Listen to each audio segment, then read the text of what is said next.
በስመ አብ ወወልድ ወመንፈስ ቅዱስ አሐዱ አምላክ አሜን።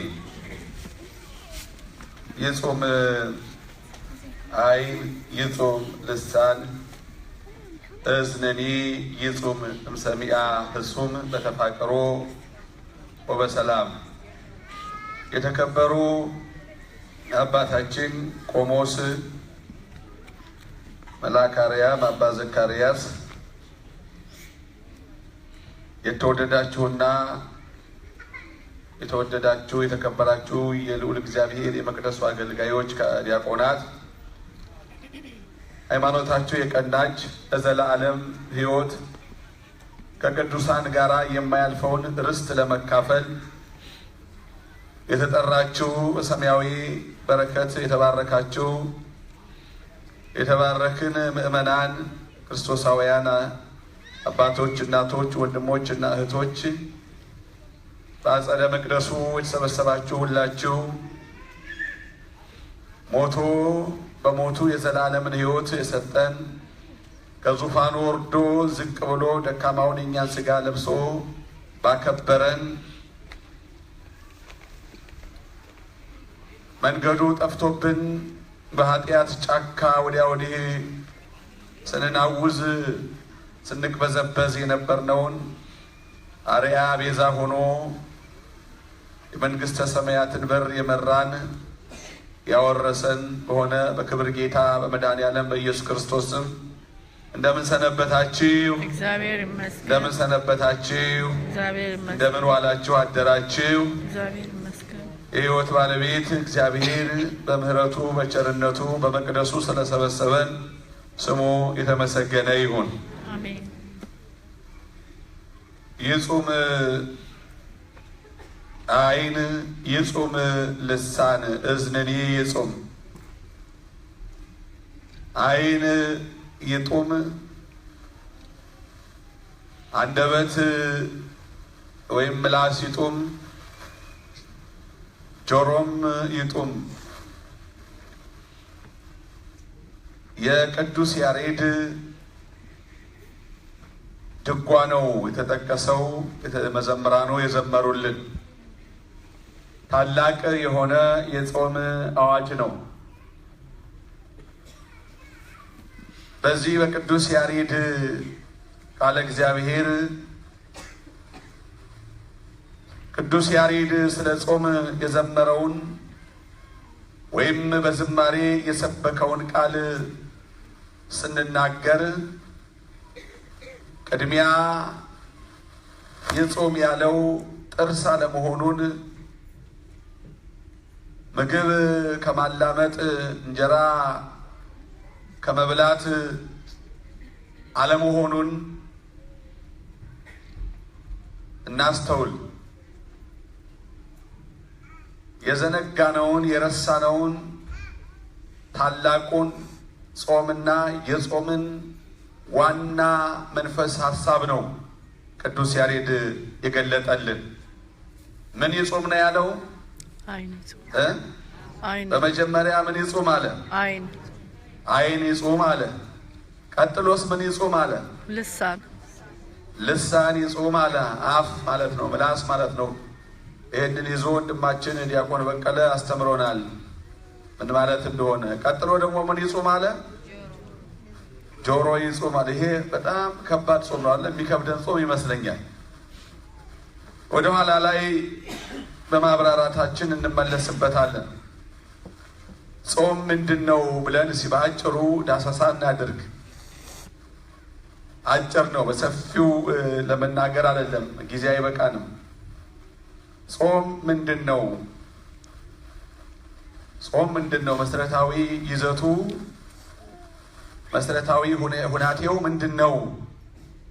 ጾም እንግዲህ ስነ መለኮታዊ ነው። ስነ መለኮታዊ አስተምህሮ ወይም ስነ አምልኮ ነው። ጾም በሕገ ሥጋ አይደለም፣ ዓለማዊ ሀሳብ አይደለም፣ ሳይንሳዊም አይደለም። ምናልባት በሳይንሳዊው አስተሳሰብ ደረጃ ጾም ጠቃሚ ነው ሊባል ይችላል። ይሁንና ግን ዋናው አምላካዊ ነው። ጾም ስነ መለኮታዊ ስለሆነ በእኛ በክርስቲያኖች ዘንድ ብቻ ሳይሆን የጾም ተፈላጊነት፣ የመጾም ሁኔታ በዓለማችን ባሉት ሃይማኖቶች ሁሉ ዘንድ ይታወቃል ወይም ይደረጋል። የዓለም ሕዝብ ከሚከተላቸው በጣም ሰፋፊና ታላላቅ ከሆኑት ሃይማኖቶች ታላቅነቱ ታላላቅ የምንለው የሕዝቡን ቁጥር በማሳየት እንጂ እምነቱን ብዙ በማድረግ ወይም ደግሞ ሌላ እምነት አለን እያልን በማሰብ አይደለም። ከአስተምህሮ አኳያ ማለት ነው። በዓለም ላይ ካሉት እምነቶች ሶስቱን ብንጠቅስ በታላቅ ሁኔታ፣ በብርቱ ሁኔታ፣ በጠንካራ ሁኔታ ይጾማሉ። የመጀመሪያው ቤተ እስራኤል ወይም ቤተ አይሁድ ናቸው። በአይሁድ ሕዝብ ዘንድ ከኛ ጋራ ዝምድና አላቸው። ብንለያይም ብሉይ ኪዳንን ስለምንቀበል እኛም እነሱ ወደ ሐዲስ ኪዳን አልመጡም እንጂ እኛ ብሉይ ኪዳን መሰረታችን ስለሆነ ለሐዲስ ኪዳን አይሁድ ሕዝበ አይሁድ ይጾማሉ። በርከት ያሉ የጾም ወራት አሏቸው እና በአይሁድ ዘንድ ጾም የታወቀ ነው። በዓመት ውስጥ 5 ጊዜ ይጾማሉ። እንዲሁም ደግሞ በየሳምንቱ 2 ጊዜ ይጾሙ እንደነበረ ማክሰኞና ሐሙስ ይሉታል ሊቃውንቱ።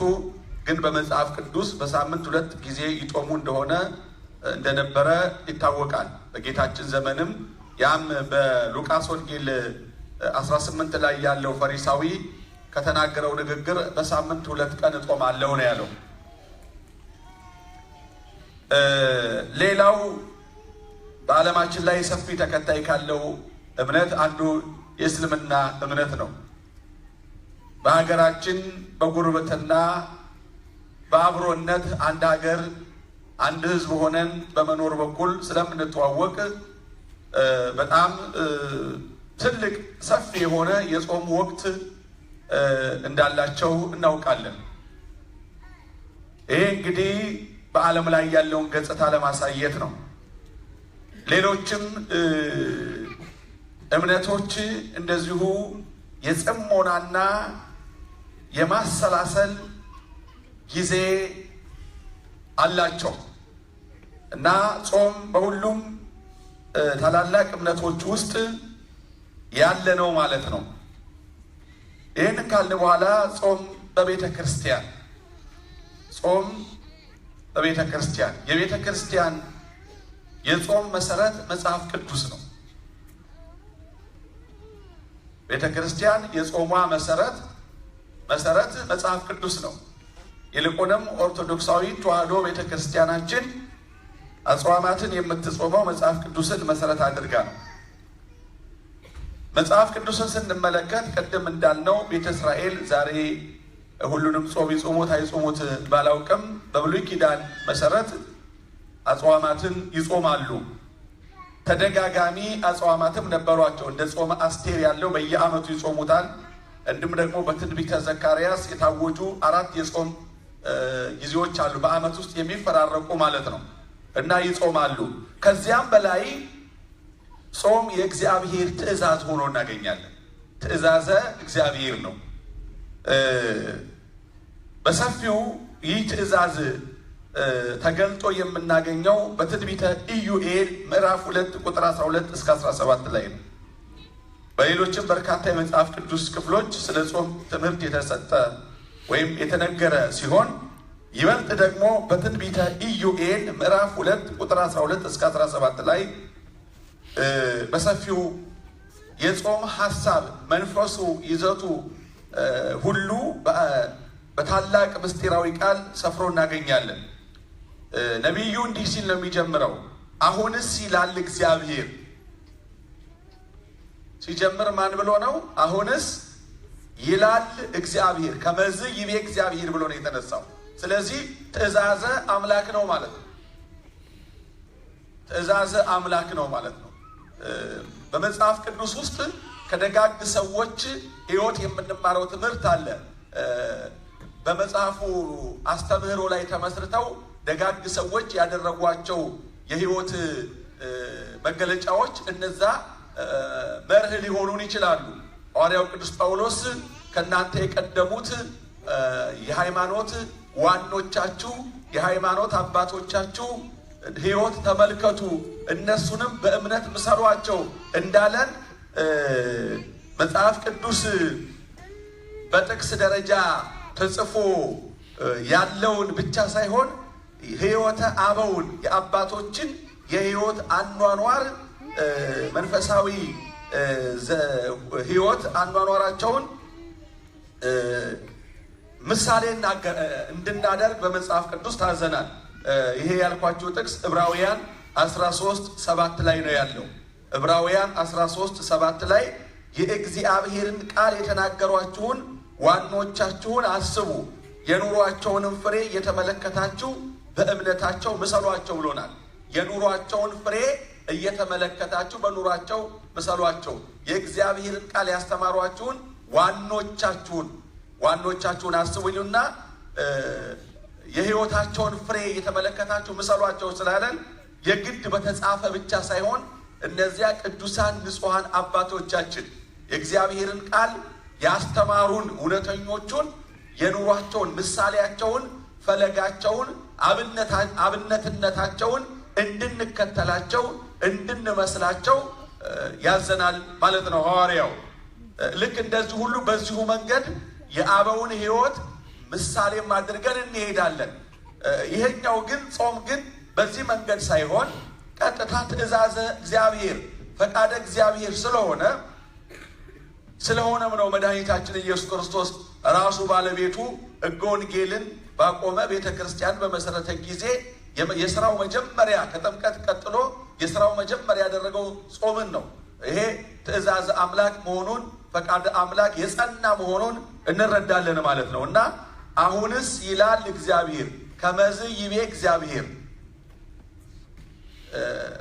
ምንጭ ይሄ ነው። ሙሴ ሆኑ ሌሎች ነቢያት ከመዝ ይቤ እግዚአብሔር ይላሉ። ደቂቅ ነቢያት ደግሞ ከመዝ ይቤ ሙሴ፣ ከመዝ ይቤሉ ነቢያት፣ ከመዝ ይቤ ዳዊት። ሙሴ እንዲህ ብሏል፣ ዳዊት እንዲህ ብሏል፣ ነቢያት እንዲህ ብለዋል። ከመዝ ይቤሉ መምህራን እንዲህ ብለዋል የሚል መምህራንን፣ ነቢያትን፣ ቅዱሳንን፣ ጻድቃንን ምንጭ ማድረግ አለ። ይሄ ግን አሁን ምንጭ የሆነው ማን ነው? እግዚአብሔር ነው። ከመዝ ይቤ እግዚአብሔር አዶናይ አምላኮሙ ለእስራኤል፣ የእስራኤል አምላክ ፍጹም አሸናፊ አዶናይ እግዚአብሔር እንዲህ ብሏል ካሉ ሕገ እግዚአብሔር ነው ማለት ነው። ሕገ አምላክ ነው ማለት ነው። ቀጥታ ማለት ነው። ስለዚህ አሁንስ ይላል እግዚአብሔር በፍጹም ልባችሁ በጾምም በልቅሶና በዋይታ ወደ እኔ ተመለሱ። ወደማ ወደ እኔ ምንጩ እግዚአብሔር ስለሆነ ከመዝ ይቤ እግዚአብሔር ብሎናልና የነቢዩን አንደበት አድርጎ ነቢዩ አምላካችሁ እግዚአብሔር በጾምም በፍጹም ልባችሁ በጾምም በልቅሶና በዋይታ ወደ እኔ ተመለሱ። ልባችሁን እንጂ ልብሳችሁን አትቅደዱ። አምላካችሁም እግዚአብሔር ቸርና መሐሪ፣ ቁጣው የዘገየ ምሕረቱም የበዛ ለክፋትም የተጸጸተ ነውና ወደ እርሱ ተመለሱ። በጽዮን መለከትን ንፉ፣ ጾምንም ቀድሱ፣ ጉባኤውንም አውጁ፣ ማኅበሩንም ቀድሱ፣ ሽማግሌዎቹንም ሰብስቡ፣ ሕፃናቱንና ጡት የሚጠቡትን አከማቹ። ሙሽራው ከእልፍኙ ሙሽራይቱም ከጫጉላዋ ይውጡ። የእግዚአብሔር አገልጋዮች ካህናት ከወለሉና ከመሠዊያው መካከል እያለቀሱ አቤቱ ለሕዝብህ ራራ ይበሉ ይላል። አቀማመጡን፣ ሁኔታውን ሁሉ ውሳጣዊ ይዘቱን እንዲሁም ደግሞ ለጸሎቱ ወይም ደግሞ የጸሎቱን የጾሙን አቀራረብ አስቀምጦታል ማለት ነው። እንግዲህ ጾም ማለት በአብዛኛው ተንትነን ብንመረምረው በነቢዩ ትምህርት ውስጥ ተገልጧል። እግዚአብሔር ነው ያዘዘው። ይህ ደግሞ ቀጥታ የእግዚአብሔር ቃል ነው። ካህናቱ በወለሉና ከመሠዊያው መካከል እያለቀሱ አቤቱ ለሕዝብ ራራ፣ አሕዛብም እንዳይነቅፏቸው ርስትህን ለማላገጫ አሳልፈህ አትስጥ። ከአሕዛብ መካከል አምላካቸው ወዴት ነው ስለምን ይላሉ ይላል። ምንድን ነው በእውነቱ ነቢዩ አንድ አስፈሪ የጦርነት ሁኔታ ተመለከተ። ወደዚህ አዋጅ የደረሰበት ምክንያት የእግዚአብሔር ቀን መጥቷልና እርሱም ቀርቧልና በጽዮን መለከት ንፉ፣ በቅዱሱም ተራራይ ላይ እሪ በሉ ይላል። የሰላም አይደለም ይሄ። የእግዚአብሔር ቀን መጥቷልና የፍርድ ቀን እንጂ የምህረት ቀን አይደለም። የይቅርታ ቀን አይደለም። የቁጣ ቀን፣ የመዓት ቀን ስለመጣ ሕዝቡ በጣም ኃጢአተኛ በደለኛ ከመሆኑ የተነሳ እግዚአብሔር ስለተለየው አንድ ታላቅ የአሕዛብ ሰራዊት ይህን ሕዝብ እንደ እሳት ሊበላ ሊያላምጠው ሊያጠፋው አፉን ከፍቶ ስለመጣ ነው። ነቢዩ የሕዝቡ ወገን ነውና እግዚአብሔር ይህንን አሳየው። በሌላው ነቢይ እንደተነገረ እግዚአብሔር ነቢያትን ሳይልክ ለሕዝቡ ሳያስታውቅ ቁጣውን መዓቱን አያመጣምና ሕዝቡንም አይተውምና የእግዚአብሔር ቀን መጥቷልና። ይህ ቀን የምህረት ቀን አይደለም እንዳልኳችሁ፣ የቁጣ ቀን ነው፣ የፍርድ ቀን ነው። ስለዚህ እርሱም ቀርቧልና በጽዮን መለከት ንፉ፣ በቅዱሱም ተራራይ ላይ ምን በሉ እሪ በሉ። እሪታ ታውቃላችሁ አይደል? የመልካም ነው ወይስ የክፉ ነው? መዓት ሲመጣ፣ ጠላት ሲመጣ፣ ወራሪ ሲመጣ ድምፁ ሁሉ እሪታው ያስፈራል፣ ግርግሩ ያስፈላል። አዋጅ ነጋሪው ከፍርሃት ጋራ ከመርበትበት ጋራ ነው የሚናገረው። ቅዱሱ ተራራው መቅደሱ ነው፣ የእሪታ ቤት ነው። የእግዚአብሔር ቃል ሁልጊዜ ለንስሐ የምትቀሰቅሰን ለዚህ ነው። በምድርም የሚኖሩ ሁሉ ይንቀጥቀጡ፣ የእግዚአብሔር ቀን መጥቷልና። የጨለማና የጭጋግ ቀን፣ የደመናና የድቅድቅ ጨለማ ቀን ነው። ወገግታ ተዘርግቷል። ከዘላለም ጀምሮ እንደርሱ ያለ አልነበረም። ከእነርሱም በኋላ እስከ ብዙ ትውልድ ድረስ እንደ እነርሱ ያለ ከእንግዲህ ወዲህ አይሆንም። እሳት በፊታቸው ትበላለች፣ በኋላቸውም ነበልባል ታቃጥላለች። መልካቸው እንደ ፈረስ መልክ ነው፣ እንደ ፈረሶችም ይሮጣሉ። በተራራ ላይ እንዳሉ ሰረገሎች ድምፅ፣ ገለባውንም እንደሚበላ እንደ እሳት ነበልባል ድምፅ፣ ለሰልፍም እንደተዘጋጀ እንደ ብርቱ ሕዝብ ያኮበኩባሉ። ከፊታቸው አሕዛብ ይንቀጠቀጣሉ። የሰውን ፊት ሁሉ ይጠቁራል። እንደ ኃያላን ይሮጣሉ፣ እንደ ሰልፈኞችም በቅጥሩ ላይ ይወጣሉ። እያንዳንዱ በመንገዱ ላይ ይራመዳል፣ ከእጃቸውም አያፈገፍጉም እያለ የሚመጣውን መቅሰፍት፣ የአሕዛብን ወረራ፣ አስፈሪ ጦርነት ይናገራል ነቢዩ። ይሄ ክፉ ጊዜ መጥቷል። ይሄ ክፉ ጊዜ፣ ይሄ መከራ መጥቷል። ነቢያት ደጉ ነገር መከራ ድንገት እንዳይፈስበት በሕዝቡ ላይ ድንገት ከመከራ ጋር እንዳይላተም መከራ አለው ሲል መከራ እንዳይውጠው ነቢያት አስቀድመው ያስጠነቅቃሉ። ወደ አምላካችሁ ወደ እግዚአብሔር እረ ተመለሱ፣ መድኃኒት የለም፣ የሚመጣውን ማንም ሊቋቋመው አይችልም። ሊቋቋመው የሚችለው የእግዚአብሔር ክንድ ብቻ ነው። የአምላካችሁ ኃይል ብቻ ነው። አምላካችሁ መሸሸጊያ እንዲሆናችሁ፣ አምላካችሁ እንዲታደጋችሁ፣ አምላካችሁ እንዲያድናችሁ ነው። እሪ በሉ። አሁንስ ይላል እግዚአብሔር ፍርዱን ፈርዷል። ግን ቸር ስለሆነ መሐሪ ስለሆነ እንደገና አሳዘነው። ወላጅ አባት ወላጅ እናት ልጃቸውን ሲያጠፋ ሲበድል ተመክሮ አልሰማ ሲል ይቀጣሉ። ምናልባትም ምግብም የታባክናና አትበላም ሳትበላ ሳሰራ ሊሉ ይችላሉ። ግን መልሶ አንጀታቸው ደግሞ ይላወሳል። ልጁ እዛ ተዘጋበት በር ሆኖ ሲያለቅስ ሲቆዝም ሲያንጎራጉር አንጀታችሁ እምቢ አይላችሁም? ምናልባት እስከ ማታ ድረስ ብለን እንደሆነ 2 ሰዓትም ሳንቆይ አይ እባክሽ ይሄ ልጅ በቃው መልሰን እናዝራለን። ሲያለቅስ ቀጥተን ሲያለቅስ ጉሮሮው ያብጣል እንላለን። ጉሮሮ እረት ወንዝ ሊሆን እንደዚህ ያደርገዋል እንላለን። ይሄ ማለት የወላጅ አንጀት ስለሆነ ቀጥቶ ርኅራኄ ማለት ነው። ከጠላት ቅጣት እግዚአብሔር ይሰውረን። መጥፎው የጠላት ቅጣት ነው። ጠላት በለቅሷችን አይራራም።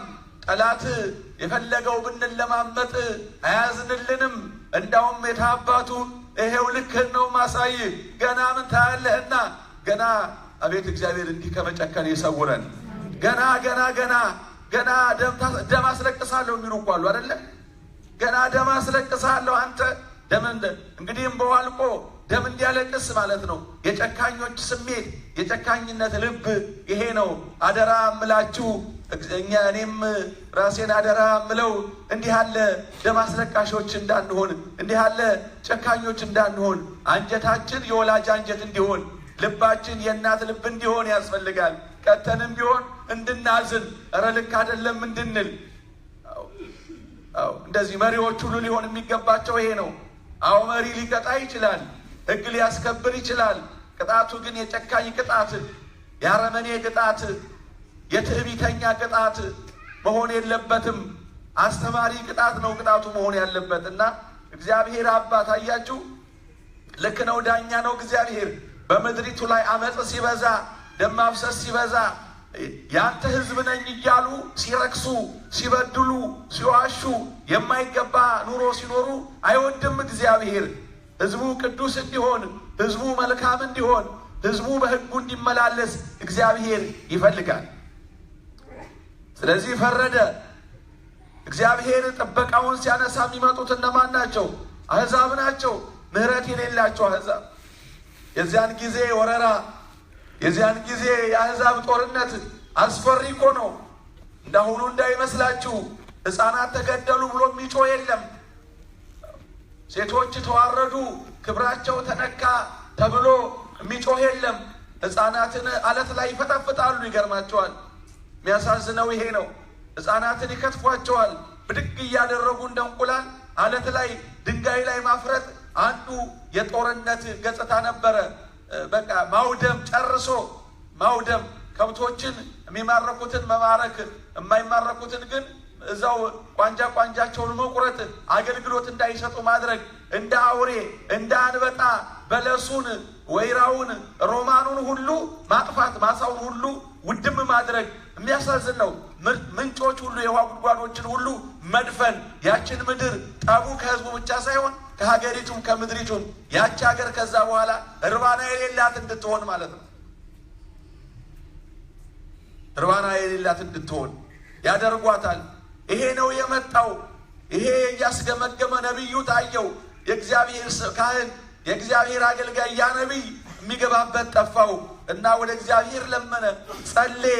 እግዚአብሔር ምን አለው? እኔ መቼ እምቢ አልኩ? እኔ መቼ ህዝቤ ያልሰማለኝ? በቀረብኳቸው መጠን ይላል በኢሳይያስ፣ በቀረብኳቸው መጠን በጠራኋቸው መጠን ራቁኝ ይላል። አጥብቄ በጠራኋቸው መጠን ራቁኝ ይላል። እና ግን አሁንም እስቲ ልብ ካላቸው እንደው እሺ ካሉ ልቡናቸው ከተሰበረ እኔማ እንዲጠፉ መቼ ፈልጋለሁ? የአብርሃም ልጆች የአብርሃም የወዳጅ የአብርሃም የያዕቆብ የይስሐቅ የዳዊት ህዝብ መቼ እንዲጠፋ እፈልጋለሁ? ህዝቤ ከፋ፣ በልንግዳው ንገራቸው አለ።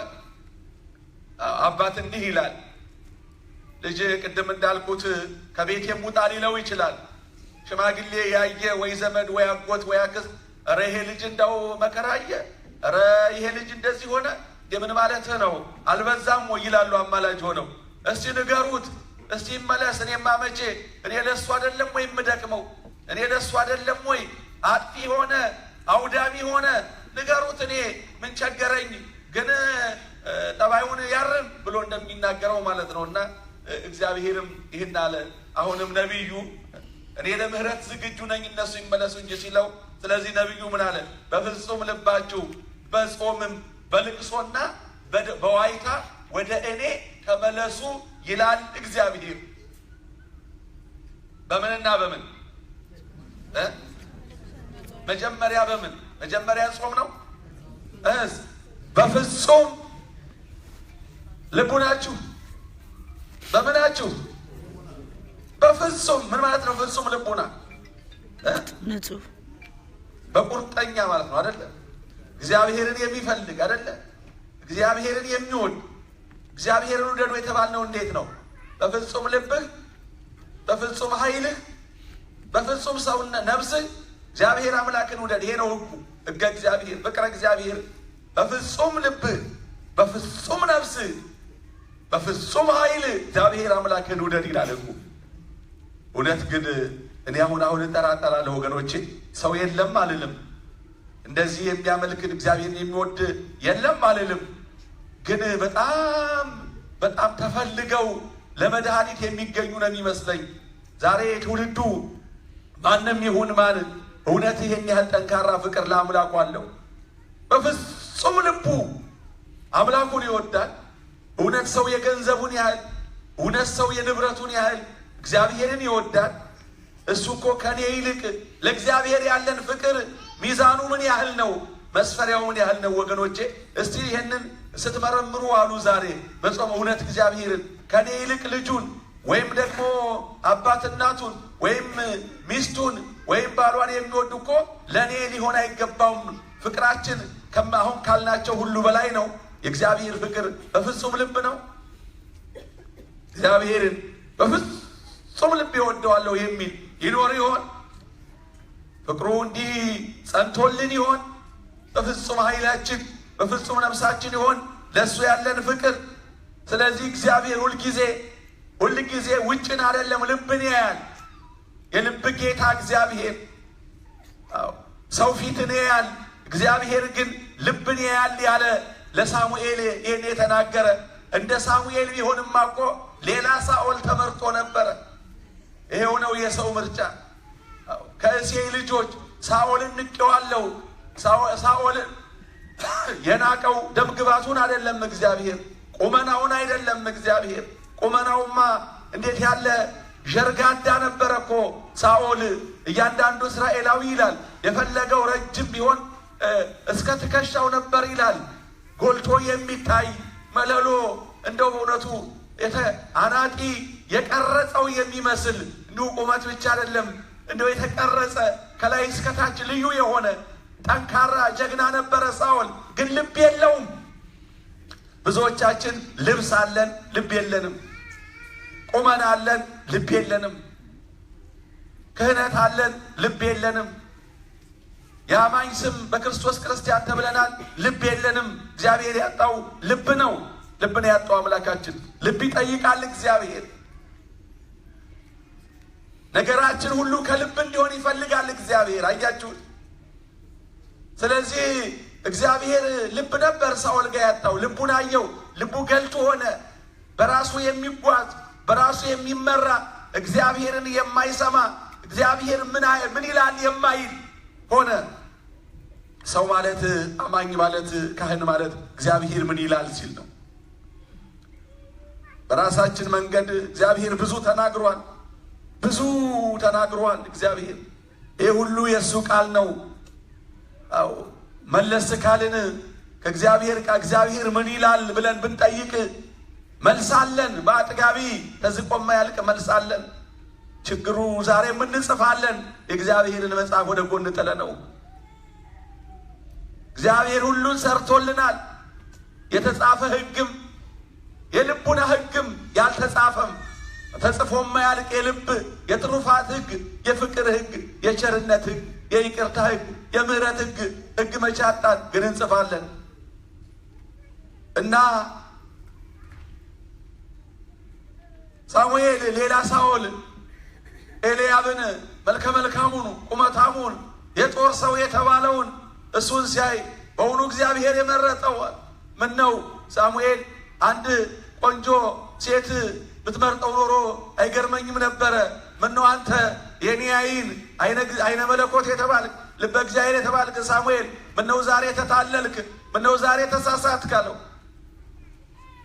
ሰው እንዲያይ እግዚአብሔር ያይምና ሰው ፊትን ያያል፣ እግዚአብሔር ግን ልብን ያያል አለ እግዚአብሔር። ስለዚህ ናቁት። ይሄም ሳኦል ነው አለው። ወደዛ ብዙ አንሄድም። ዛሬ ደግሞ ነቢዩ በነቢዩ ምን አለ? ልባቸውን እንጂ ልብሳቸውን አትቅደዱ። እስራኤል ምን ያደርጉ ነበረ መሰላችሁ? እንደዚህ ያለ ችግር ሲመጣ፣ ጭንቅ ሲመጣ በእግዚአብሔር ፊት እኮ ይወድቃሉ፣ ይጮሃሉ፣ እሪ ይላሉ። ወዲያውኑ ምን ያደርጋሉ? ልብሳቸውን ይሄንን እጀ ጠባቡን ሊቀ ካህናቱ ይሰነጥቁታል ወደ ታች። ራስን የማዋረድ ማለት ነው። የድንጋጤ የሐዘን የመቆርቆር ወዲያውኑም ትቢያ አቧራውን ሰብስበው ራሳቸው ላይ ይነሰንሱና ያለቅሳሉ። ግን ልባቸው ድፍን ነበረ። ትርኢት ነበር የሚሰሩት። አይ አለ እግዚአብሔር፣ አይ ይሄን ማስመሰላችሁን ተው አለ እግዚአብሔር። አሁን የለም ብዙ ጊዜ ልብሳችሁን ስትቀዱ አየኋችሁ አለ። አያችሁ፣ ሊቀ ካህናቱም ጌታ በቀረበ ጊዜ ፊቱ መድኃኔዓለም ፊቱ ቆሟል። ቀያፋ ፊት የሰው ልጅ በደመና ሲመጣ ታዩታላችሁ ሲለው እነሆ ካፉ ሰምተናል ብሎ ልብሱን ቀደደ ይላል። ብሎ በቃ ወግ አረጉት። ልብስን መቅደድ፣ ትቢያ መነስነስ ለእውነተኞቹ ራስን በእግዚአብሔር ፊት ማዋረድ። የከፍተኛ ሐዘን ስናዝን ቤተሰብ የምንወደው ሲሞትብን ሐዘኑ ከባድ ነውና ጥቁር ለብሰን ከል ለብሰን እናዝናለን። አዎ ይገባል። በእውነቱ አንዳንዴ አትልበሱ ብንልም ይሄ በእውነቱ ሐዘን ይገለጣል። እንደው አሁን ሳስበው ድሮ ለምን ተብሎ ነበር የምለው ያውልቂ ነበር። አሁን ግን ሳስበው ልክ ነው። ሰው ስሜቱን ይገልጻል፣ ሐዘኑን ይገልጻል። ተስፋ የመቁረጥ አይደለም፣ በትንሣኤ አይነሳም የማለት አይደለም። በእውነቱ ግን አናብዛውና ያን ያህል ራስን የማዋረድ ነው። እና ክርስቲያን ያን ጊዜ አማኞች ሲገቡ ኃጢአት በጣም የማይገባ ኃጢአት ከሰራን ደግሞ እንደዚህ አድርገን ራሳችንን በእግዚአብሔር ፊት እናዋርዳለን። የነ ቅዱስ ዳዊት መንገድ ነው ይሄ። እነ ቅዱስ ዳዊት ራሳቸው ከል ለብስ ነበረ። ልብሰ መንግስቱን ወርቀ ዘቦውን ወዲያ ጥሎ ዘውዱን አውርዶ አመዱን አፈሩን ዛቅ አድርጎ ራሱ ላይ ይነሰንሰው ራሱን ያወር። ደስ አይልም? እንዲህ ያለ ትህትና። ታዲያ ይሄ ልማድ ሆነና በህዝቡ መካከል ይሄን እንደው ድራማ አደረጉት። ልብሳቸውን ይቀዳሉ፣ እንደው እሪ ይላሉ፣ ግን ልባቸው አልተነካም። ያው ነበር ልብ። ስለዚህ ምን አለ? ልባችሁን እንጂ ልብሳችሁን አትቅደዱ አላቸው። ልባችሁን እንጂ ልብሳችሁን ተዉት አላቸው እግዚአብሔር። ልብሳችሁን አታበላሹ። ልብ ሳይቀደድ ልብስ ቢቀደድ ምን ያረጋል አለ እግዚአብሔር። አምላካቸውም እግዚአብሔር ቸርና መሐሪ፣ ቁጣው የዘገየ ምሕረቱም የበዛ ለክፋትም የተጸጸተ ነውና ወደ እርሱ ተመለሱ። በጽዮን መለከት ንፉ፣ ጾሙንም ቀድሱ፣ ጉባኤውንም አውጁ፣ ማኅበሩን ቀድሱ፣ ሽማግሌዎቹን ሰብስቡ፣ ሕፃናቱና ጡት የሚጠቡትን አከማቹ። ሙሽራው ከልፍኙ ሙሽራይቱም ከጫጉላዋ ይውጡ። ታላቅ የጉባኤ ጾም ነው፣ ለሁሉ የሆነ ይሄ ነው ጾም ማለት። በቃ ይሄ ነው ሁሉም ማት ለዋቂው የመጣው አባት የሰራው ለልጁ ይተርፋል። ጠላት ሲመጣ፣ ወረራ ሲመጣ ለልጆች ይተርፋል። ቅድም እንዳለው ልጆች ይፈጠፈጣሉ፣ እርጉዞች ሆዳቸውን ይሰነጥቃል። ጠላት ክፉ ነው። ይህን ያደርጉ ነበረ። ስለዚህ ሁሉ ይውጣ። ሽማግሌውም የጃጀው ሽማግሌ ማለት ነው። ዝም ብሎ በሽምግልና ደህናውን አይደለም። ልክ በአንጻረ ሕፃናትም ስላለ እቤት የዋሉ ሽማግሌዎች አሉ፣ ወደ ሕፃንነት የተቀየሩ አልጋ የያዙ አልጋ ላይ ይዋሉ። እነሱን ማውጡ፣ ወደ አደባባይ ይውጡ። እነሱ ሁሉ እዛው ከቤት ጋር ያቃጥሏቸዋል። ሰው አለ የሚል የለም። ጠላት ክፉ ነው። አውጡ፣ ወደ አደባባይ ወደፊቴ ይቅረቡ። ከዛ እንደዚህ ሆናችሁ ጸልዩ። የእግዚአብሔር አገልጋይ ካህናቱም ከወለሉ መካከል ላይ ወደ ቅድስተ ቅዱሳኑ ገብተው አይደለም። ዛሬ የለቅሶ ቀን ስለሆነ እዛ ወለሉ ላይ ተደፍተው ማማለድ የነሱ ነውና፣ መለመን የነሱ ነውና፣ መካከለኞች ናቸውና አቤቱ ለሕዝብ እራራ፣ አሕዛብ እንዳይነቅፏቸው ርስትን ለማላገጫ አሳልፍ አትስጥ፣ ይሄን የከበረ ርስትን ማላገጫ አታድርገው ብለው ያልቅሱ አለ። እንዴት ያለ ታላቅ የጾም ትምህርት ነው! ካስተዋልነው ከሰማነው ጾም ማለት ይሄ ነው። ጾም ማለት በህብረት ነው። ጾም ማለት እንደዚህ ነው። የእግዚአብሔር ሕዝብ ዛሬ ይህ ታላቁ አብይ ጾም በዚህ ደረጃ የምንዘጋጅበት ጾም ነው። የጌታችን የኢየሱስ ክርስቶስ ጾም ነው። ነቢያት የጾሙትን ጾመናል ከበረከታቸው እንድንካፈል። የአባቶቻችን የሐዋርያትንም እንጾማለን። እመቤታችንም የበረከቷን ጾም እንጾማለን። የዛሬው ግን ታላቅ ነው። በአገርኛ ቋንቋችን ሁዳዴም ይባላል። ሁዳድ ማለት ይህን ሲተረጉሙ ሁዳድ ማለት የገዢ የንጉሥ እርሻ ሁሉ ወጥቶ በአዋጅ በእምቢልታ በነጋሪት ወጥቶ የሚያርሰው ላጨዳው፣ ለውቂያው፣ ለረሙ፣ ለዘሩ ለሁሉ የሚሰማራበት በዛ ቋንቋ በራሳችን ፈሊጥ በራሳችን ማህበራዊ ዘይቤ ሁዳዴ የጌታ ጾም ማለት ነው። ቤተ ክርስቲያንም አብይ የሚል ቀጽላለታ። አብይ ጾም ቁጥሩን አይደለም 50 መሆኑን 40 መሆኑን አይደለም፣ የጌታ ታላቁ ጾም ማለት ነው። ስለዚህ የእግዚአብሔር ልጆች ሆይ እንደ ነቢዩ እንደ ኢዩኤል መንፈስ ሲንዘጋጅ እኔና እናንተ ከልማድ እንውጣ እስቲ። የምግብ መቅረት አያስጨንቀን እስቲ። እኔም እናንተም የሚያስጨንቀን የምግብ መቅረት ይመስለኛል ብዙ ጊዜ። ይህን የሚያሳብቅብን ምንድን ነው? ልክ በቃ ጾሙ ሊገባ ሲል እንዲሁ ስጋ ሆይ ልንለያይ ነው ብለን እንደው በቃ ከስጋ ፍቅር ጋር ሙጭጭ ብለን የስጋ ድግሱ ይበረክታል፣ ይበዛል። ዛሬን ጊዜ በእውነቱ 5 ኪሎ ስጋ በየፍሪጁ አይጠፋም አይደለም እንዴ? ወይም ደግሞ ቶሎ ለቃውን የክትፎ ስጋ ሳያልቅብኝ አይገርምም? ሲወጣም ደግሞ ዝግጅታችን እረ ለነነዌ ሐሙስ ፋሲካ ተብሎ ቅልጥ ያለ ድግስ ነበር አሉ አንዳንድ ቦታ። ይህ አይደለም ወገኖቼ፣ ከምግቡ በላይ ታላቅ ዋጋ የምናገኝበት ልባችሁን እንጂ ልብሳችሁን አትቅደዱ የተባለበት የለም ወገኖቼ። እንደ ዋሳ ይበላል አሳ አይበላም እያልን ስለ ምግብ የምናወራበት ስለ ምግብ የምንሟገትበት አይሆንብን። በእውነቱ ይሄ ልማድ ነው፣ ይሄ አያድንም፣ ይሄ አይባርክም። ይልቅስ ልባችንን እንድንቀድ ያስፈልገናል። የተደፈነው ልብ፣ ክፉ ልብ፣ ጠማማው ልብ፣ እምቢ ያለው ልብ፣ ይቅርታ አላደርግም ያለው ልብ፣ ይቅርታ ያቃተው ልብ፣ ምሕረትን መሸከም ያቃተው ልብ ከዛው ከጥላቻው ጋራ ከዛው ከቂሙ ጋራ ከዛው ከኩርፊያው ጋራ ተጣብቆ ያለውን ያንን ልብ እስቲ እንቅደደው። እግዚአብሔር ይቅደድልን እስቲ። በፍጹም ሹፈት ነው። እንደ እንግጫ ላይ ኢሳይያስ 58 ላይ አውጥተን ብንመለከት ራስህን እንደ እንግጫ ብትዘቀዝቅ አልሰማህም ይላል።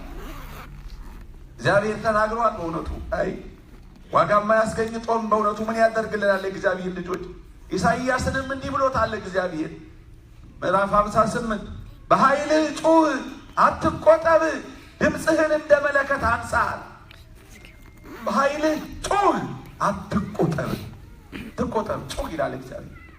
ድምፅህን እንደ መለከት አንሳ፣ ለሕዝቤ መተላለፋቸውን ለያዕቆብ ቤትም ኃጢአታቸውን ንገር። ነገር ግን ዕለት ዕለት ይሹኛል፣ መንገድንም ያውቁ ዘንድ ይወዳሉ። ዕለት ዕለት ይሹኛል አለ። መሻት አይደለም እስራኤል የጠፋባቸው። ዕለት ዕለት ይሹኛል፣ ዕለት ዕለት መስዋዕት ይሰዋሉ እኔን እየፈለጉ። እኔ የሥጋ አምሮት የሥጋ እጦት የተቸገርኩ ይመስል ሁል ጊዜ ጠቦትና ፍሪዳ ኮርማ እየጎተቱ እየመጡ ያርዳሉ ፊቴ። በእሳትም ያቃጥላሉ፣ ይጠብሳሉ፣ ስቡን ያሳርጋሉ። ዕለት ዕለት ይሹኛል፣ መንገዴንም ያውቁ ዘንድ ይወዳሉ።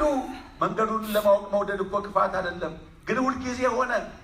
አድሮ ቃሪያ እንደሚሉት ወላጆቻችን፣ ከርሞ ጥጃ እንደሚሉት ወላጆቻችን እንዲሁ መመላለሱ ብቻ ሆነ። እንዲሁ ስብከት ይሰበክልን፣ ኦሪቱን እንስማ፣ ነቢያት የሚናገሩትን እገሌ የተባለው ነቢይ እስቲ ይስበከን ዛሬ፣ እገሌ የተባለው ድምፀ አንደበተ መልካም ርቱ የሆነው ቀናው ተናጋሪ ዛሬ ይናገር ይላሉ። መንገዴን ያውቁ ዘንድ ይወዳሉ። ግን ዝም ብሎ መውደድ ብቻ ነው።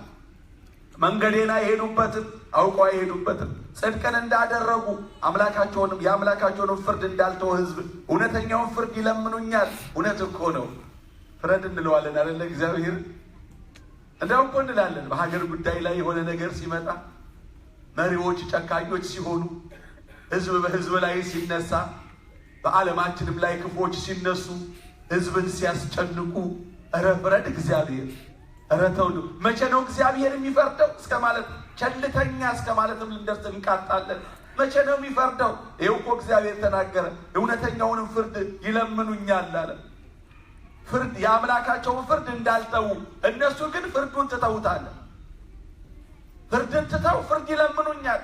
ለራሳቸው ሲሆን ይለምኑኛል፣ ለሌላው ግን ፍርድን ትተውታል አለ። እውነት ፍርድ እናውቃለን? ፍርድ እንኳን አናውቅም። ለፍርድ እኮ ጠንካሮች አይደለም። ለመቅጣት ነው የኛ ጥንካሬ እንጂ ፍርድ ቅጣት አይደለም። ፍርድ ማለት ነገሩን መመርመር፣ ነገሩን ማጥራት፣ ሚዛኑን መጠበቅ ይጠይቃል። ፍርድ ማለት በአንተ እንዲደረግብህ፣ በአንተ ሊያደርጉብህ የማትወደውን በሌላው አታድርግ።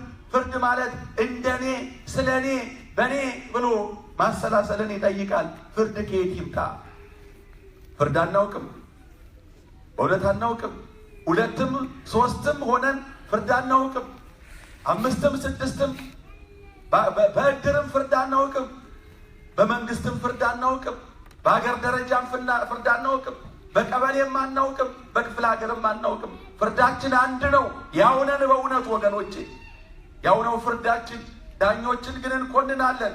አንድ ዳኛ ብቻ ተገኝቷል ሰሞኑን ጀግና። በዚህ በየት ነው? ሲያትል ነው። እሱ መቼስ አይዳኛ የማይል የለም። ጥሩ ሀገር ስለሆነ ነው። አለዛ የተነገረውን ነበር የሚፈርደው። እኛም አናውቅም። እውነት እንነጋገር፣ እንጨነቃለን ለፍርድ አለ እግዚአብሔር። ታዲያ ምን አለ? ስለምን ጾምን አንተም አልተመለከተንም? ሰውነታችንን ስለምን አዋረድን አንተም አላወቅህም?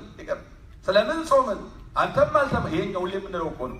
አንዳንዴ በግላችን ያሰብነው አልሳካ ሲለን ምነው አምላኬ አንተም ተውከኝ እኮ እለምንሃለሁ፣ ነግሬህ አልነበረ እንዴ?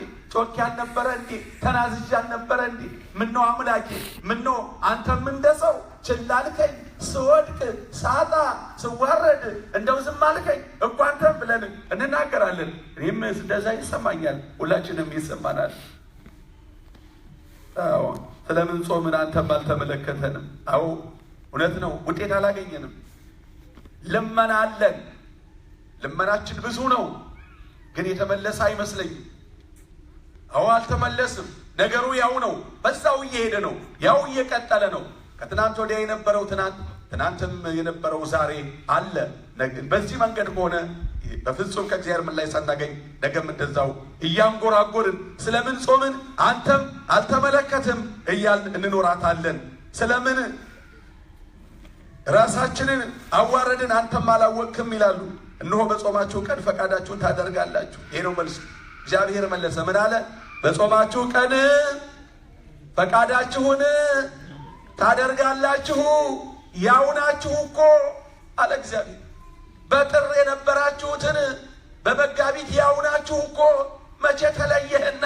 ዳቦም ስትበላ ያውነ፣ ስጋም ስትበላ ያውነ። እኔ ያልኩህ ወተት እየጾምክ የሰው ደም እንድትጠጣ ነው ወይ? እኔ ያልኩህ ፍየል እየጾምክ ሰው እንድትበላ ነው ወይ?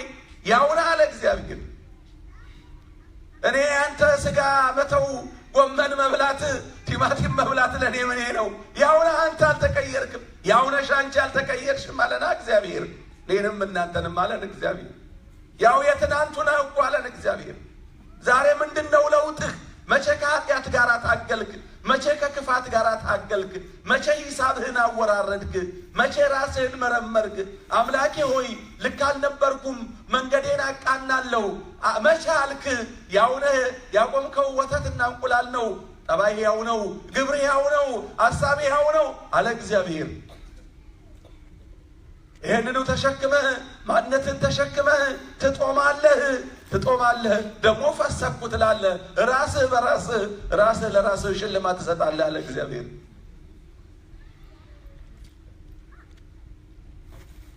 ሰራተኞቻችሁን ሁሉ ታስጨንቃላችሁ አለ እግዚአብሔር። ሰራተኞቻችሁን ታደርጋላችሁ፣ ታስጨንቃላችሁ። ሰው አይመስሏችሁም። ይሄኛን የሚመለከተን አይመስለኝም ዛሬ። ሰው አይመስሏ። እውነት እኮ ነው። እንደው ወደ ሀገር ቤት ልመልሳችሁ። ሰራተኛ ቤተሰቦቻችሁ በነበራቸው ሰዓት ልጆች ከሆናችሁ ያን ጊዜ ወይ ደግሞ አሰረታችሁ ከሆናችሁ አንዳንድ ቀን ወይ ትኖራላችሁ። ግን ብዙዎቻችን አንድ አይነት ነው ባህሪያችን። ሰራተኞች እኮ ሰው ይመስሉናል። ከልጆች ጋር ቁጭ ብለው ይበላሉ። ቴሌቪዥን እንደው ትንሽ አረፍ ብለው ልጆች ቀን ሙሉ እግራቸውን ዘርግተው እሑድና ቅዳሜ እነሱ ጓጉተው እንደው ቆመው እንኳን ካዩ እንዲህ አይናቸውን አጮልቀው ምን አባሽ ይገትርሻል የኔ ወገኛ ነይ ቁጭ ብለሽ ፊልም ይልኛ። እሷ ሰው አይደለችም። እሷ ድራማ አያምራትም። ሰው ለሰው አያምራትም። እሷ ይሄን ያህል እኮ ነው ልባችን ሲደፈን። ይገርማቸዋል። ነይ ቁጭ በይ። እኛ ስናወጋ አባትና እናት ሲያወጉ ልጆችም ሲሳሳቁ ገበታውን ከበው እሷ ወጥ ልታወጣ መጣ ብላ ጨዋታው ጥማ ጆሮዋን ጣል አድርገ እንዴ እዚህ ተገት ነይ ቁጭ በይ። እግዚኦ እንዲህ አይደል? ያ ከዚያውም ብሶ ደግሞ ድሮ ደሞዟ ትንሽ ነበረች። እሷኑ ደግሞ ስኒ ሰብረሻል፣ ብርጭቆ ሰብረሻል፣ ወንበሩን ጎትተሻል፣ መሬቱን ፈልሰሻል ተብሎ ደግሞ እዛው የተቆራረጠ ይወሰድባታል።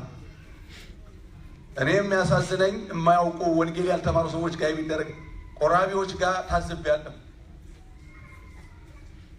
በእውነቱ ወጣቶችም ጋር ትልልቆችም ጋራ ቤት ኪራይ እየወሰደኝ ታዝቤያለሁ። ሰራተኞቻችሁን ታስጨንቃላችሁ፣ እነሆ ለጥልና ለክርክር ትጾማላችሁ አለ እግዚአብሔር። ለጥልና ለክርክር ክርክሩ አለ። ፋይሉ አልተዘጋም እኮ። ማን ነው ፋይሉን ያስቀመጠ? አይ ይቅር። አንዳንዱ ለትንሣኤ እንደ ፍየል እንደ ሙክት ያደልበዋል ጠቡን። አሁን እናቆየውና እዛ ቆይ ደግሞ ይፈሰክ። እዚሁ አስቀረው ነው እኮ በሸምገላ ይቀርባል። በቃ እንችላለን ወገኖች፣ እስኪ ንገሩኝ። ትችላላችሁ? እንችላለን? ይቅርታ ለመባባል እንችላለን? ይቻላል አይቻልም? ይቻላል። እስኪ ንገሩ። ይቻላል አይቻልም? ይቻላል። ትዘጋጃላችሁ? ታደርጉታላችሁ? በግፍ ጡጫም ትማታላችሁ። ድምፃችሁን ወደ እኔ ታሰሙ ዘንድ ዛሬ እንደምትጾሙ ታጾሙ። እንደውም አሁን ይገርማችኋል፣ ልባውያን ሆነዋል። ይህንንም ቃል ያሰማቸው እግዚአብሔር ዛሬ እንደምትጾሙ ጾም ብሏል እግዚአብሔር። ይህ የመረጡት ጾም ይህ ነውን? ሰውስ ነፍሱን የሚያዋርደው እንደዚህ ባለ ቀን ነውን? በውኑ ራሱን እንደ እንግጫ ዝቅ ያደርግ ዘንድ ማቅንና አመድንም በበታችሁ ያነጥፍ ዘንድ ነውን? በውኑ ይህን ጾም በእግዚአብሔር ዘንድ የተወደደ ቀን ትለዋለን? እኔስ የመረጥኩት ጾም ይህ አይደለምን? የበደልን እስራት ትፈቱ ዘንድ፣ የቀንበርንስ ጠፍር ትለቁ ዘንድ፣ የተገፉትንስ አርነት ትሰዱ ዘንድ፣ ቀንበሩንስ ሁሉ ትሰብሩ ዘንድ አይደለምን? እንጀራህን ለተራበ ትቆርስ ዘንድ፣ ስደተኞቹንም ድሆች ወደ ቤትህ ታገባ ዘንድ፣ የተራቆተውንስ ብታይ ታለብሰው ዘንድ፣ ከሥጋ ዘመድ እንዳትሸሽግ አይደለምን? የዚያን ጊዜ ብርሃንህ እንደ ንጋት ይበራል፣ ፈውስህም ፈጥኖ ይበቅላል ይላል። ንጋትህ ትጣራለህ፣ እኔም እነሆኝ ይልሃለሁ። ይህን ጾም እንድንጾም እግዚአብሔር ያድለን። አሁን እንግዲህ እንዘጋጅ፣ ልባችንን እንቀዳለን። እሺ ልቡን ለመቀን እቀዳለሁ። በእውነቱ በዚህ ጾም ስንት ጾም አለፈ። እጃችሁን አውጡ እስቲ። ግን የተዘጋጅ ልቤን እቀዳለሁ። አይዟችሁ፣ በጮቤ አይደለም። ልቤን እቀዳለሁ። ሁላችሁ ቃል ግቡ ለእግዚአብሔር። ከልቤ እዘጋጃለሁ። እግዚአብሔር ኃይል ብርታት ይስጠን ለሁላችን። ስንት ጾም አልፎናል። እኔ አልፎኛል በየጊዜው እስካሁን። ዘንድሮ ከልብ እንጹም፣ ልባችንን ቀደን ይቅር ተባብለን እንጹም። በቃ እስቲ ባል በሚስቱ ላይ፣ ሚስት በባሏ ላይ፣ በእህት ላይ፣ በወንድም ላይ፣ በጓደኛ ላይ፣ በሌላው ሰው ላይ፣ በሁሉም ላይ ሊሆን ይቅር እንበል። የህግ ጉዳይን አይደለም፣ የተቀማነው ማስመለስ አለብን። ግን እንዲሁ የማይረባን ጥላቻ የተሸከምን ሰዎች ይቅር ለእግዚአብሔር። ጌታ ሆይ ለአንተ ይቅር፣ አንተ ይቅር እንድትለኝ እኔ ልቀርብ ነው ወደፊትህ። አንተ ደግሞ ይቅር ካላልክ ይቅር አልልህም ብለሃል። ስለዚህ ጌታ ሆይ በቃ ይቅር፣ ያንተን ይቅርታ አገኝ ዘንድ፣ ታላቁን ምሕረትን አገኝ ዘንድ፣ ልመናዬ ወደፊትህ ይደርስ ዘንድ ይቅር ጌታ ሆይ ይቅር፣ የኔ ይቅር። ምን ይጎዳኛል ቢቀር? ኖሮስ ምን ጠቀመኝ? ምን አደረገልኝ? ከሰው ላይ ያየኝ እንጂ አራራቀኝ እንጂ ፍቅሬን አበላሸ እንጂ ምን አደረገልኝ? እረ ምን ጠቀመኝ ብለን ይቅር። ይሄ ነው ወገኖቼ፣ ጾም ይሄ ነው። ልብን መቅደድ ነው። ጎመን አይደለም፣ ቲማቲም ጉዳይ አይደለም። ይሄ አይደለም። ልባችሁን ቅደዱ ተብለናል። ልባችንን ቀደን ስንጾም ነው ጾም ማለት። የጾም ዓላማ መሰረታዊው አካልን አእምሮንና ህሊናን ወይም ነፍስን ማንጻት መቀደስ ነው። ሮሜ 12:1-2 ሮሜ 12:1-2 የጾም ዋና ዓላማ ምንድን ነው? አካልን አእምሮንና ህሊናን ወይም ደግሞ ነፍስን ማንጻትና መቀደስ ነው። አሁን ዘመቻ አንድ ያስፈልገናል። በጾማችን ውስጥ አካላችንን ያረከሱ ነገሮች እስካሁን ካሉ አካላችንን የሚያረክሰው አንደኛው ዝሙት ነው። ይሄ ምንም ጥርጥር የለው። በመጽሐፍ ቅዱስ ክፍል ሁሉ ዝሙት አካልን ያረክሳል። የክርስቶስን አካል ወስጄ የዘማዊ አካል ላድርገውን ይላል ሐዋርያው ቅዱስ ጳውሎስ። እያንዳንዱ ሰው ኃጢአት ሲሰራ በውጭ ይሰራል አለ። ዝሙት የሚያመነዝር ግን በክርስቶስ አካል ኃጢአትን ይሰራል ይላል። ስለዚህ አካልን መቀደስ ያስፈልጋል። አካላችን በብዙ ነገር ይረክሳል እኮ። አካልን የሚያረክሱ ብዙ ናቸው። ሐሜት አካልን ያረክሳል። ምክንያቱም ቅድም እንዳልነው በአንደበት በምላስ ነው፣ በከንፈር ነውና የምናማው። ሐሜት ዝሙት ነው፣ የዝሙት መንፈስ። ጸልዩ፣ ውደቁ፣ ስበርልኝ እያለቀሰ እንዴት ይሆንልኛል እያለ በጣም አስጨናቂ ከባድ ሸክም ነው። ስለዚህ አልቅሱ። ጌታ ሆይ አካሌ ረክሷል፣ በፊትህ አካሌ ረክሶብኛል፣ ዘማዊ ሆኛለሁ፣ እዚያም ይጥለኛል። ስለዚህ ጋብቻ ከሆነ የሚያስፈልገኝ በሕግ ተቀድሼ በንጹህ ጋብቻ እንድኖር አድርገኝ ብላችሁ ስለ አካል ርኩሰት ሲጸልዩ እንጸልይ። የአካል ርኩሰት፣ ከዚያ ደግሞ የአእምሮና የህሊና ርኩሰት። አካላችንን እናስበው። አካላችንን እስያስቡት። አካላችሁን አልረከሰም። የእግዚአብሔር መቅደስ እኮ ነው ያንተ አካል። የክርስቶስ አካል ነው እኮ ያንቺ አካል። ይህ አካል እኮ ነው መንግሥተ ሰማያትን ሊወስድ የተጠራው። ይህ አካል እኮ ነው ቅዱስ ሥጋውን ሊበላ ክቡር ደሙን ሊጠጣ የተጠራ አካል። ለታላቅ ክብር ለሥጋው ለደሙ ማደሪያነት ተዋህዶን ሊዋሃደን የተቀደሰ የኔና የእናንተ ይህ ቅዱስ አካላችንን ለምንድን ነው የምናረክሰው? የአካል ርኩሰት ብዙ ሸክም አለብን። የአካል ርኩሰት ግን እግዚአብሔር ይመስገን ከልብ ካለቀስን ካወቅነው ያነጻናል አምላካችን። የአእምሮና የህሊና ርኩሰት፣ የህሊናና አእምሮ መቀደስ አለበት። አስተሳሰብ ማለት አስተሳሰባችን ቀና ነው ጠማማ ነው? ምንድን ነው የምናስበው? ምንድን ነው የምናሰላስለው? የሀሳብ ቅድስና ያስፈልገናል። የሀሳብ ቅድስና ሲመጣ ነው የህይወት ቅድስና። እማንቀደሰው ለምን ይመስላችኋል? ከውስጥ አይደለም እየሰራን የመጣ ነው። ከውጭ ቅድም እስራኤል ልብሳቸው እንደሚቀዱት የውጭ ነው እንቅስቃሴያችን ሁሉ። በዚህ አለፈ፣ በዚህ አለፈ፣ ምንጣፉ ተጨማደደ፣ በቅዳሴ ጊዜ ገሌ በዚህ ውር አለ። እነዚህ በሙሉ የሚታዩ ነገሮች ናቸው። ልባችን ሰው በዚህ ጋር አንድ ሁለት ሊራመድ ይችላል። ልባችን ግን ዝም ብሎ ይሮጥ የለ ይመላለስ የለ ይገባል ይወጣል። እናየዋለን እኮ እግዚአብሔር ይገባል ይወጣል፣ ቤት ይሄዳል፣ ዕቃ አንስቶ እንደገና አስተካክሎ ይመጣል። ዝም ብለን የውጭ ብቻ ምንድን ነው? የአእምሮ ቅድስና፣ የመንፈስ ቅድስና፣ ነፍሳችን ጋር እንነጋገር፣ ውስጣችንን እንይ። ይሄ ነው ሁለተኛው ፈቃደ ስጋን ለፈቃደ ነፍስ ማስገዛት ነው። ገላትያ 5:16-24 ጾማችን 40 ቀን ይህን መስራት አለብን። ብዙ ትልቅ ለውጥ እናመጣለን። ፈቃደ ስጋ የስጋችንን ለነፍስ ማስገዛት ቅድም እንዳልነው አንብበን አይምሯችንን፣ መንፈሳችንን፣ ህሊናችንን፣ አካላችን የወደቀበትን የተዘፈቀበትን የእግዚአብሔር ክብር የጎደለው መሆኑ የማይረባ መሆኑ ዝም ብሎ የማይረባ ሐሳብ የማይረባ ህሊና ውስጣችን እየተመላለሰ እየተርመሰመሰ እንደሚያስጨንቀን ካወቅን በኋላ ቀጥታ ይህንን እየተቃወምን ለፈቃደ ነፍስ ማስገዛት እንጀምራለን ማለት ነው። ወደ ፈቃደ ነፍስ ይሄን ካላደረግን ዋጋ የለውም። ስንት ሰዓት ሆነ እያልን ሰዓት እያየን ስለምሳ የምንጨነቅ ከሆነ እንደው ከንቱ ነው። በእውነቱ ልብስ ነው የምንቀደው ማለት ነው፣ የውጭ ነው ማለት ነው። ሶስተኛ የስጋን እንስሳዊ ጠባይ መግታትና መቅጣት ነው። ነቢየ እግዚአብሔር ዳዊት መዝሙር 68 ቁጥር 10 መዝሙር 68 ቁጥር 10 ላይ ነፍሴን በጾም አስመረርኋት ይላል። ጾም ያስመርራል። እንድንመረር ያስፈልጋል። ስጋችንን እንቆስመዋለን፣ እንቀጠዋለን። ምሬት ካልተሰማን ጾምን ማለት አይቻልም። ምሬቱ ለነፍስ አይደለም። በጾማችን ጊዜ ይሄን አጣው፣ ቁርጡ ቀረብኝ፣ ክትፎው ቀረብኝ፣ ቅቅሉ ቀረብኝ የሚለው ስጋ እንጂ ነፍስ አይደለችም። እንዲሁ ስጋ እንደ እንስሳ እያመነዠ በቃ እንስሳ እኮ ነው። ሁል ጊዜ ስጋ የሚበላ አንበሳ ነው፣ ነብር ነው።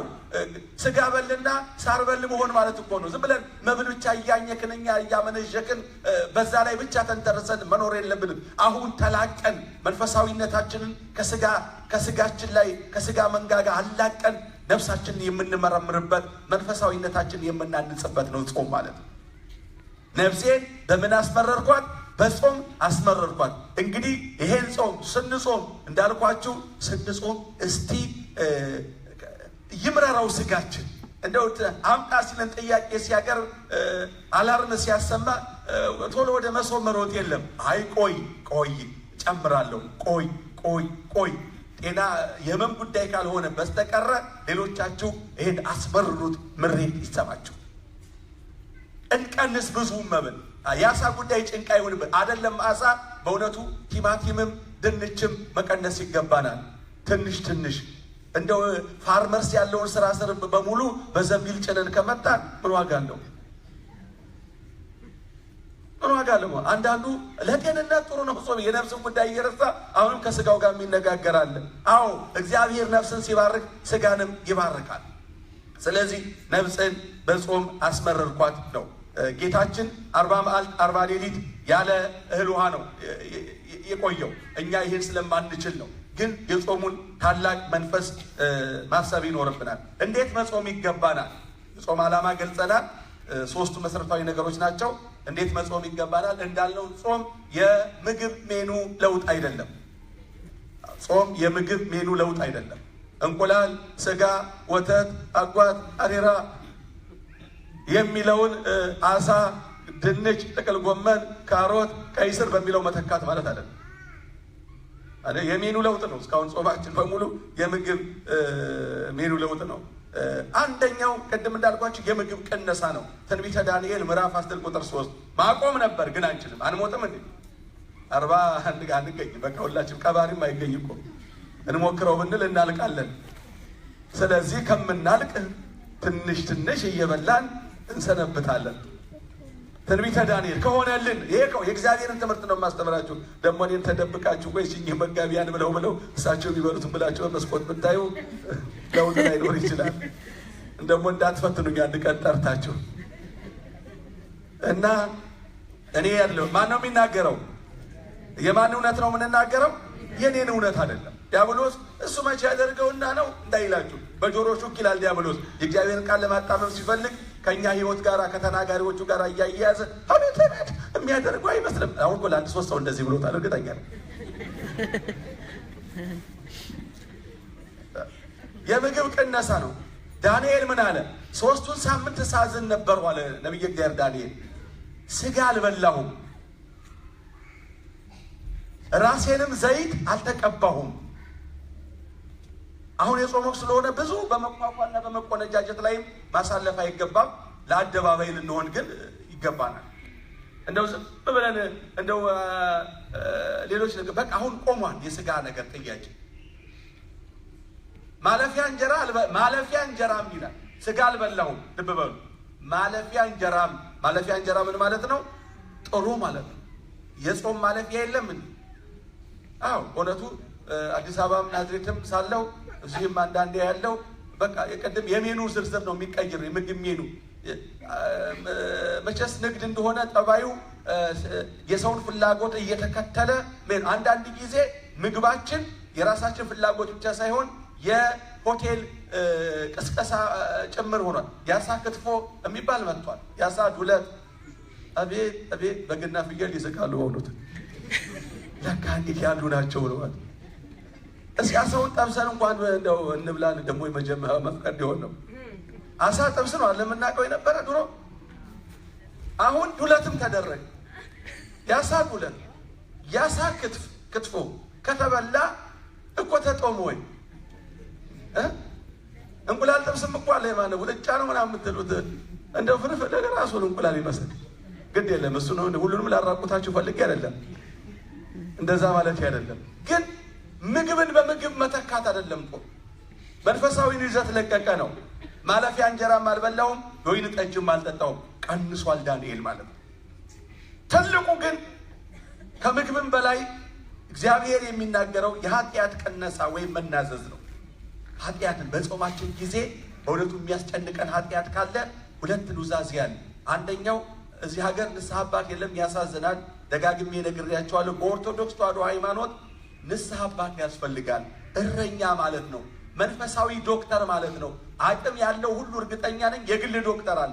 አንዳንድ ሰው አሁን የሚመካው ዶክተር ጋ ይባላል። በቃ የሚገርመው እኮ አንዳንዱ ዝም ብሎ የሚመላልስበትን ክሊኒክ ነው ዶክተር ጋ የሚለው። በዚህ ሀገር ነው የዚህ ሀገር ብልጽግና የቤተሰብ ዶክተር አለ። እንግዲህ ሀብት ይጠይቃል። ይሄ ቤተሰብ ዶክተር ወንድም የእኛ ሌላም በማህበርም ተጋፍቶም አልተቻለ። ተመልከቱ እንግዲህ የግል ሕክምና ዶክተር ጋ እንላለን አይደለም። ሲያመን ብቻ አይደለም ዶክተራችን ጋር ሐኪሞቹ የሚመክሩን ተገቢ ምክር ነው። በየጊዜው የጤና ምርመራ እንድናደርግ ይመከራል አይደለም። ስንሰለጥን ስናውቅ ይሄ ነው የምናደርገው። ሳንታመም የጤና ምርመራ ሴቶች እህቶቻችን የጡት ምርመራ፣ የማህፀን ምርመራ በየአመቱ ቢያንስ ነው የሚሉት እንደውም ሐኪሞች ቢያንስ በየአመቱ ቼክአፕ መደረግ አለባቸው። ወንዱም ቢሆን የጉበታችን፣ ጨጓራችን፣ ሳምባችን፣ ሁለመናችን ዶክተር ቢያይልን ጥሩ ነው። ሳይታመም ሳናስል በፊት ማለት ነው። ይሄ መልካም። ነፍስ አባት ማለት ደግሞ የነፍስ ሐኪም ነው። ነፍሳችንን ማን ይልን ማን ይልን? ነፍሳችንን ለነፍስ ቼክአፕ ለመሆኑ አለን? እግዚአብሔር ልጅ አለን ወይ? እስቲ ሌላው ይቅር። የነፍስ አባት ማለት ይሄ ነው። ሄዳችሁ የግል ሐኪማችሁ የምታናግሩት አባታችን እንዲህ ነው፣ እንዲህ ይሰማኛል፣ እንዲህ ገጥሞኛል የሚባል ማለት ነፍስ አባት ያስፈልጋል። ግን ነፍሳችንን ችላ ስላልናል ትልቁን ነገር ስለረሳን ነውና ወደ ንስሐ አባት ቀርበን እንናዘዛለን ማለት ነው። ጾም ስንጀምር እንናዘዛለን። አባቴ ይሄን አድርጌያለሁ፣ እንዲህ ሆኗል፣ እንዲህ ሆኗል። ሁለተኛው ይሄ እንግዲህ ጉልሁን ነው። ሌላውን ደግሞ ስትጸልዩ ስትጾሙ በእግዚአብሔር ፊት ድፍት ብላችሁ አልጋችሁ ስር ለሞት ትሰግዳላችሁ። ስገዱ፣ አልጋችሁ ስር ስገዱ ለእግዚአብሔር።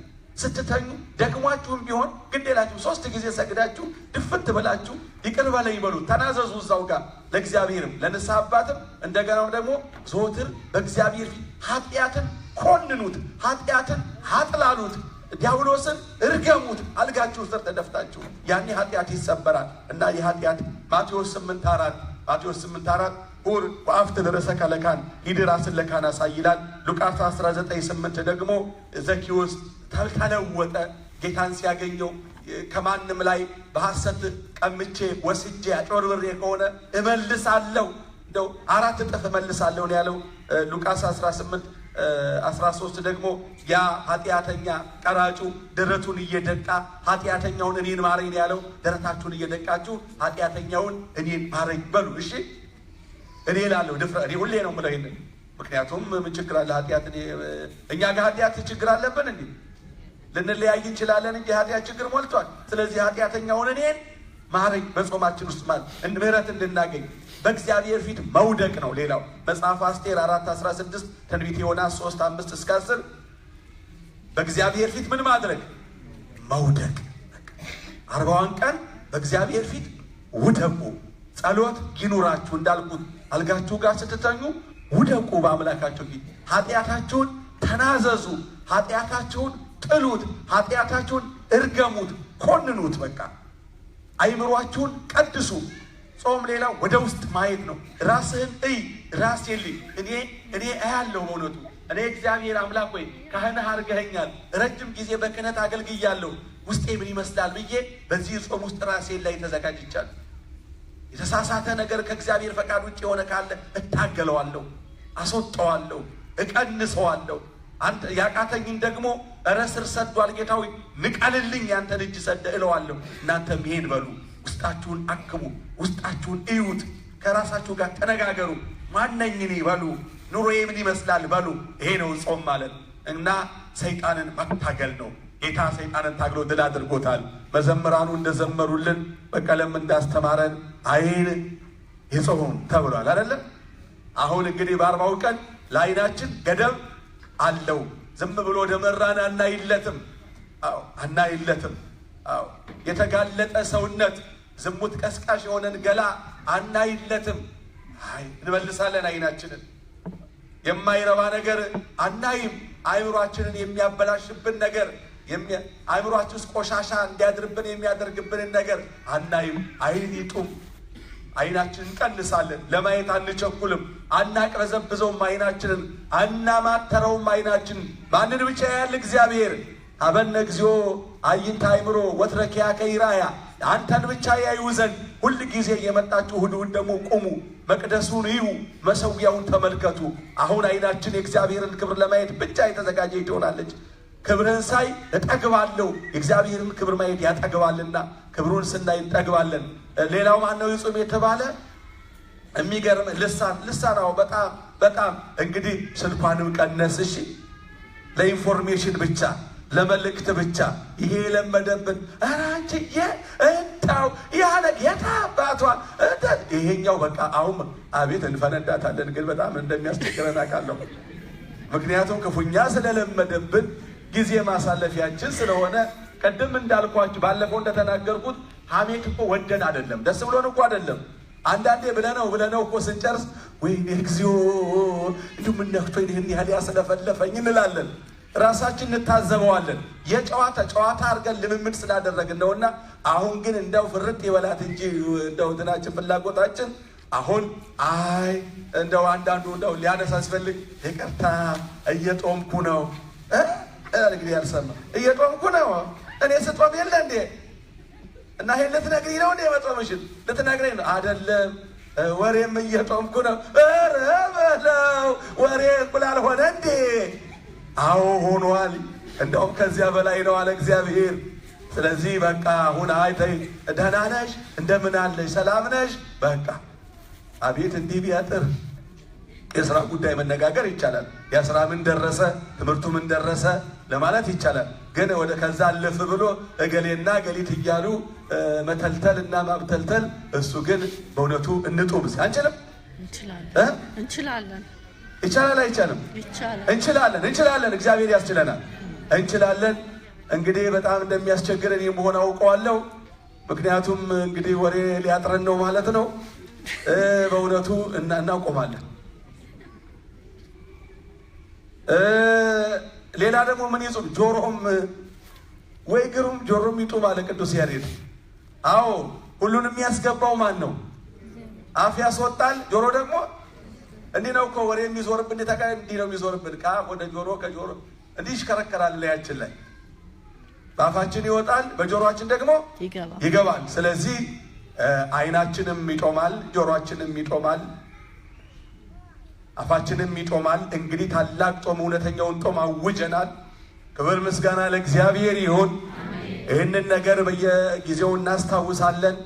በእውነቱ ተቀድሰን በእውነት እንሰራለን። በእውነት ሰይጣን ድል ይሆናል። በዚህ ጾም ታላቅ የህይወት ለውጥ እያንዳንዳችን እናመጣለን። ታላቅ ቅድስና እናመጣለን። ሌሎች ስራዎችም ካሉን እንደው አተካራ የሚጠይቁ ንግግር የሚጠይቁ ካሉ በቤተ ክርስቲያናችን እንደው እስቲ እነጋገራለሁ ከኮሚቴያችን ጋራ። የምርጫችን እንዳጋጣሚ ሆኖ በአብይ ጾም ውስጥ ነው። በየ3 ዓመቱ ይደግመናል ማለት ነው። አንዳንዴ ሰይጣን ቤት እንደሚመጣ ምን አይነት አጀንዳ እንደሚሰጠን አናቅም። ስለዚህ አርምሞና ጽሞና ስለሆነ ይሄንን በጽሞና እንለፈው ወይስ አንለፈው እንደው ሰይጣንን እናሸንፈዋለን ይሆን እንደው ጎበዞች ነን አይ ወይስ ደግሞ የሚለውን ተመካክረን እኛም ይሄን አጀንዳ እንነጋገራለን። ዝምታ ጸጥታ ይሁን፣ ሰይጣንን የምናሸንፍበት ይሁን፣ ከእግዚአብሔር ጋር የምንነጋገርበት ይሁን። አደራችሁን ስጋ አሸንፏችሁ የሚያስቆጣ ነገር እንኳን ብታዩ ዝም ብላችሁ እለፉ። የማይታለፍ የሥራ ጉዳይና ጎጂ ከሆነ ለካህናት የሚነገረውን ለእኛ ንገሩን። ለሰበካ ጉባኤ የሚናገረው ይሄ ነገር እያፈሰሰ ነው የጣሪያ ግድግዳ እንደዚህ ከሆነ፣ በተረፈ ሌላውን ግን በአብዛኛው ከእግዚአብሔር ጋር ነው የምናሳልፈው። እግዚአብሔር ከሁላችን ጋር ይሁን። እግዚአብሔር ይባርከን። እንደተመኘን እንደሰማን እንደተናገር ያደርግልን። ወስብሐት ለእግዚአብሔር። ቃለ ሕይወት ያሰማልን።